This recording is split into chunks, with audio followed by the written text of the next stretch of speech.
President Joe Biden is making a bold move in Africa. He is pushing for a major infrastructure project, the Lobito Corridor Railway. This railway is more than just tracks and trains, it's a key part of America's strategy in Africa. The goal is to counter China's growing influence on the continent. The Lobito Corridor will run through 3 African nations, Angola, Zambia, and the Democratic Republic of Congo. This region is rich in natural resources, including many critical minerals. These minerals are essential for building the technologies of the future, like electric car batteries and solar panels. China has already made significant investments in Africa to secure access to these resources. The U.S. wants to catch up. The Biden administration sees the Lobito Corridor as a way to offer African nations an alternative to Chinese investment. The project has the potential to bring jobs and economic growth to the region. It also aligns with the Biden administration's focus on combating climate change. The railway could help transport the minerals needed for a clean energy transition. This is a high-stakes game of geopolitical chess. The outcome could have a major impact on the balance of power between the U.S. and China. It also highlights the growing importance of Africa in the 21st century. The Lobito Corridor is more than just a transportation route. It's a lifeline for critical minerals. These minerals are essential for the green economy. Think electric vehicles, solar panels, and wind turbines. Without these minerals, the world cannot transition away from fossil fuels. The problem is that China currently dominates the global supply chain for many of these minerals. China has invested heavily in mines and processing facilities in Africa. This gives Beijing significant leverage over the West. The U.S. is now playing catch-up. The Lobito Corridor is a key part of this effort. The railway will make it easier and cheaper to transport minerals from mines in the interior of Africa to ports on the coast. From there, they can be shipped to the U.S. and other countries. This will help to diversify the global supply chain and reduce Western dependence on China. The Lobito Corridor is also a chance for the U.S. to promote responsible mining practices.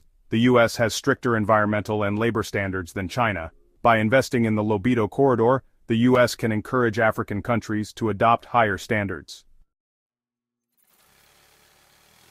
The competition for critical minerals is about more than just economics, it's about economic warfare. The U.S. and China are locked in a battle for global dominance. The green economy is the new front line in this struggle. China understands that the green economy represents a trillion-dollar opportunity.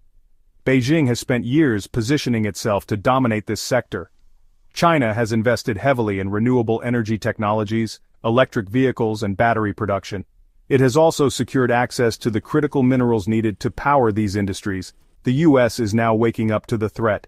The Biden administration has made it clear that it sees the green economy as crucial to America's future economic competitiveness and national security. Securing access to critical minerals is a key part of this strategy. If the U.S. fails to secure access to these minerals, it risks falling behind China in the race for green dominance. This would have major implications for the global balance of power.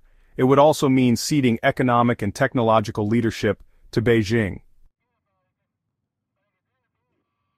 The Lobito Corridor is a legacy project for President Biden. It represents his vision of a more engaged and proactive U.S. foreign policy, particularly in Africa. The project has the potential to be a win-win for the U.S. and for Africa, but its future is uncertain.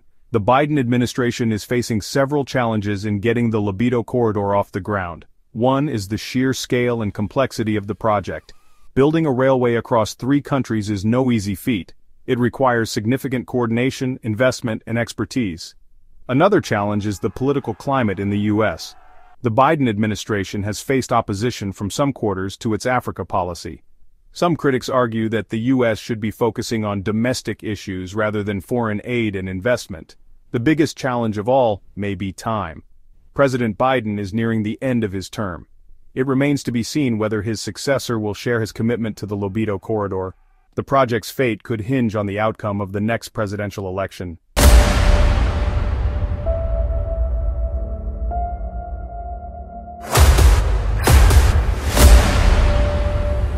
This is the journey to one Africa.